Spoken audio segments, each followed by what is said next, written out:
Monsieur le président, madame la ministre, mes chers collègues, si rien ne change, les prochains interlocuteurs pour nos agriculteurs, ce seront les huissiers de justice.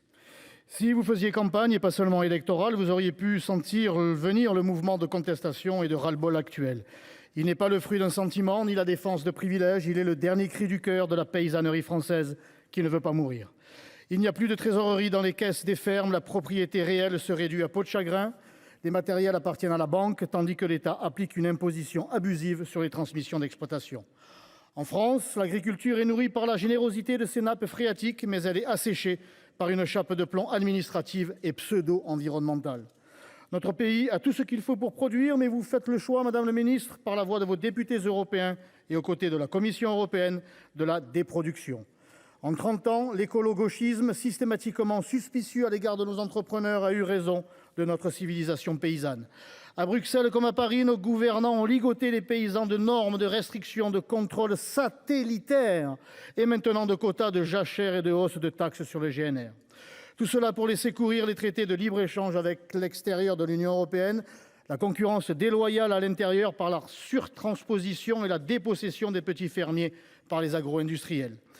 L'agriculture est le plus grand plan social de ces 30 dernières années. Nous sommes passés de 1 600 000 agriculteurs dans les années 80 à moins de 400 000 aujourd'hui. Parmi ces dépossédés, combien ont perdu la vie au champ d'honneur, de la détresse et de l'épuisement?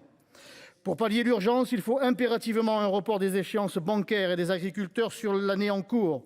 Refuser la hausse de la redevance pour pollution diffuse et de la redevance pour prélèvement en eau.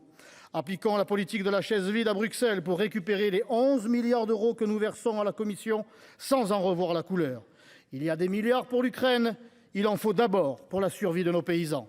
Madame la ministre, depuis mai 2022, l'appellation de votre ministère de l'Agriculture s'est vue ajouter l'objectif de souveraineté alimentaire et en même temps, le nouveau chef de votre gouvernement prône la souveraineté européenne à Berlin.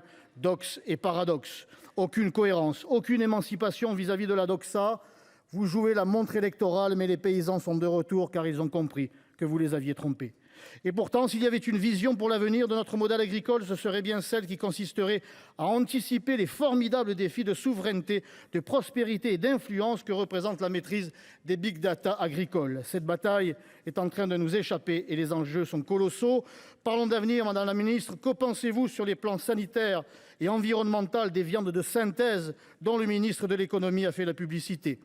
Madame la ministre, vous qui faites partie d'un gouvernement en marche permanente et qui n'êtes donc attaché à aucun territoire, vous qui, où que vous soyez, en Corrèze ou aux Ambèzes, ne considérez la terre des hommes comme une simple parcelle du marché mondialisé, soyez convaincus qu'une large majorité des Français enracinés restent très attachés au triptyque pays, paysans, paysage, indissociable de liberté, égalité, fraternité et souveraineté.